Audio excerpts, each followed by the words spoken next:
Ecco come il lavoro diventa l'occasione perfetta per conoscere bella gente e prodotti d'eccellenza, con di fronte un mare meraviglioso e il capolavoro delle Isole Eolie. Sono proprio fortunata e questa volta un bel giro di interviste, chiacchiere e assaggi li ho fatti a Brolo, in occasione di Note Gustose, la festa del cibo da strada con tanta birra artigianale, musica e divertimento.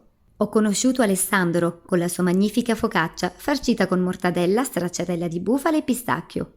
Ho visto preparare il panino con il pulled, carne di suino nero cotta per tante ore e poi sfilacciata, accompagnata con insalata verde, cipolla caramellata, formaggio e salsa barbecue. Mi sono lasciata inebriare dal profumo del polpo grigliato che farciva un panino insieme a patate e salsa verde. Ho assaggiato il classico coppo di pesce fritto, dorato e croccante, una vera goduria. E subito dopo ho bevuto una birra artigianale dal volto estivo, una mango IPA dal profumo fresco e invitante. Interessante il panino con carne di cavallo e provola impiccata, sciolta lentamente sulla brace. Vi lascio immaginare la bontà.